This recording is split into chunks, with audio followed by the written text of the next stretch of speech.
Assalamualaikum warahmatullahi wabarakatuh.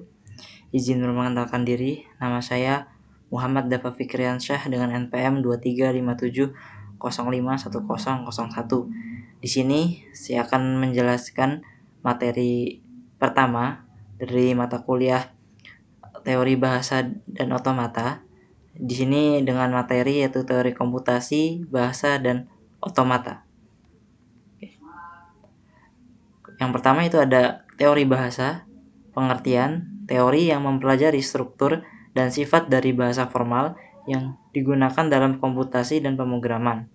Tujuan memahami bagaimana bahasa formal dapat didefinisikan dan dikenali oleh mesin atau sistem otomatis. Kemudian otomata, pengertiannya model matematika yang digunakan untuk mendeskripsikan mesin yang dapat menerima atau menolak string rangkaian karakter dalam sebuah bahasa.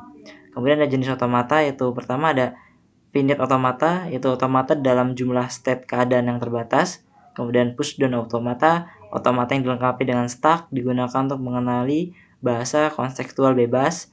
Kemudian ada Turing machine, yaitu model komputasi yang lebih kuat, mampu memproses bahasa apapun yang dapat dihitung.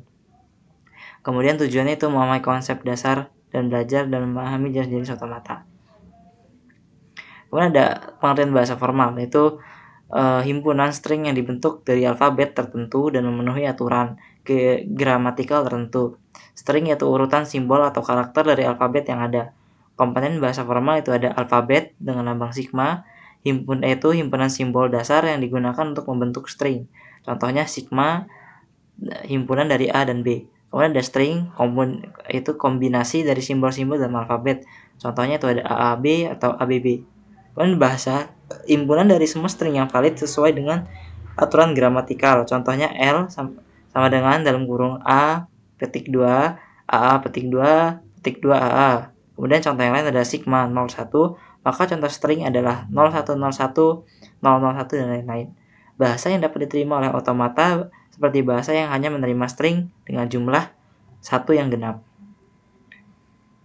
Kemudian ada pengertian otomata. Itu definisi otomata itu model matematika yang menggambarkan mesin atau sistem otomatis yang dapat menerima atau menolak string, rangkaian simbol dalam sebuah bahasa formal. Kemudian ada komponen utama otomata, yaitu state, keadaan, kondisi dari otomata pada satu waktu tertentu. Kemudian ada alfabet, alfabet input atau sigma, himpunan simbol yang dapat dibaca oleh otomata. Kemudian fungsi transisi, itu aturan yang membentuk bagaimana otomata berpindah dari satu state ke state lainnya berdasarkan input. Kemudian ada state awal, yaitu dilambang dengan S, yaitu state tempat otomata mulai proses. Kemudian ada state akhir, yaitu F, state di mana string dianggap state di mana string dianggap diterima oleh otomata jika otomata berakhir di state ini. Kemudian ada jenis otomata itu ada dua, itu DFA, itu setiap state memiliki tepat satu transisi atau simbol input data. Contohnya mesin yang menerima string dengan jumlah karakter A genap. Kemudian ada NFA, non-deterministic finite automata. Setiap state memiliki 0, satu atau lebih transisi untuk simbol input yang sama. Contoh mesin menerima string yang mengandung AB di mana saja. Kemudian ada jenis otomata seperti yang tadi ada DFA, yaitu satu state saja untuk step inputnya. Cara ciri utama step input memiliki jalur transisi unik, lebih mudah dianalisis dan diimplementasikan dibandingkan NFA. Kemudian ada NFA, yaitu otomata yang memiliki step yang bisa memiliki transisi state ke mana saja. Kemudian ciri utamanya bisa memiliki beberapa jalur transisi yang untuk satu inputnya, lebih fleksibel tapi lebih sulit dianalisis dibandingkan DFA. Kemudian ada perbandingannya DFA dan NFA. Kesamaannya keduanya digunakan untuk mengenali bahasa reguler, kemudian dapat dikonversi satu sama lain, NFA ke DFA atau DFA ke NFA. Perbedaannya DFA sederhana tetapi mungkin lebih banyak state, tetapi NFA lebih kompleks. Kemudian NFA lebih kompleks tetapi lebih efisien dalam beberapa kasus. Contoh, meskipun DFA dan NFA terlihat berbeda, mereka memiliki kekuatan komputasi yang sama, yaitu keduanya dapat mengenali bahasa reguler. Kemudian contoh DFA dan FFA.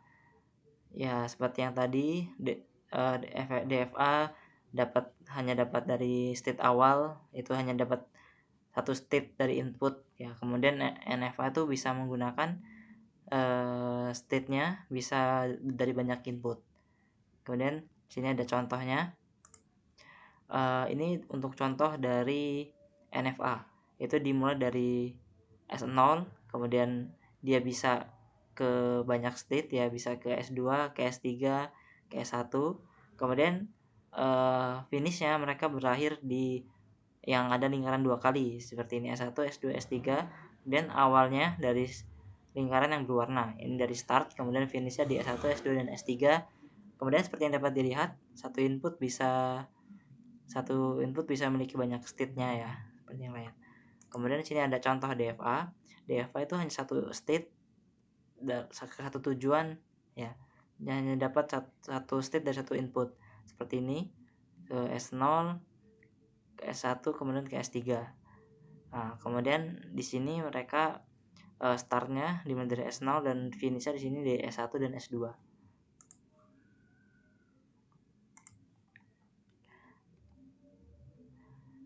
Kemudian aplikasi teori bahasa dan otomata, komplikasi bahasa pemrograman yaitu deskripsi, teori bahasa, dan otomata digunakan dalam desain compiler untuk menganalisis dan menerjemahkan kode sumber menjadi kode mesin. Seperti parsing, menggunakan otomata memeriksa sintak program, analisis sintak membantu dalam membangun parse tree yang menjadi dasar dalam pembuatan abstrak syntax tree atau AST. Kemudian ada verifikasi perangkat lunak, yaitu digunakan untuk model checking, yaitu metode otomatis untuk verifikasi sistem PPL ya, perangkat lunak. Kemudian ada model checking detailnya model checking menggunakan model Finite Automata untuk memverifikasi bahwa sistem berperilaku sesuai dengan spesifikasi. Kemana perangkat lunak memastikan tidak ada jalur yang menyebabkan perilaku tidak diinginkan. Jadi kesimpulannya, teori bahasa dan otomata merupakan fondasi penting dalam komputasi yang mendasari banyak aspek seperti desain bahasa pemrograman, kompilasi, verifikasi perangkat lunak, dan pengolahan bahasa alami. Melalui pemahaman bahasa formal dan model otomatis seperti DFA dan FFA, kita dapat mengembangkan solusi yang efektif untuk berbagai tantangan teknologi dengan kemajuan teknologi yang terus berkembang. Teori ini akan semakin relevan khususnya dalam bidang AI dan machine learning, sehingga pemahaman mendalam akan konsep-konsep ini menjadi kunci untuk inovasi ke depannya. Oke, sebelum ditutup, sini ada contoh untuk 3 pertanyaan, yaitu pertanyaan pertama, apa yang dimaksud dengan bahasa formal dalam konteks teori bacaan dan mata? Jawabannya itu bahasa formal adalah himpunan string yang dibentuk dari alfabet tertentu memenuhi aturan gramatikal tertentu.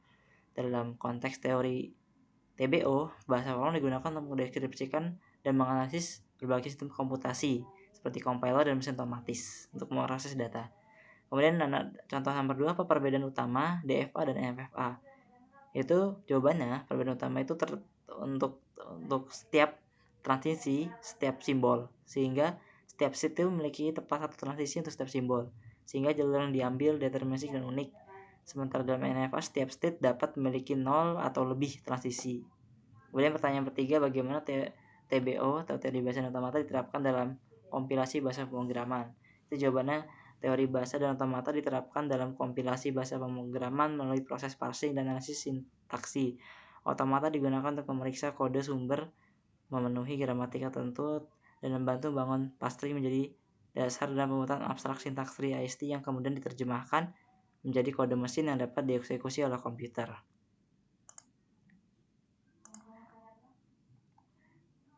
Nah, mungkin cukup sekian dari yang dapat apa yang saya sampaikan pada video kali ini. Bila ada salahnya saya mohon maaf, bila ada baiknya itu dari Allah.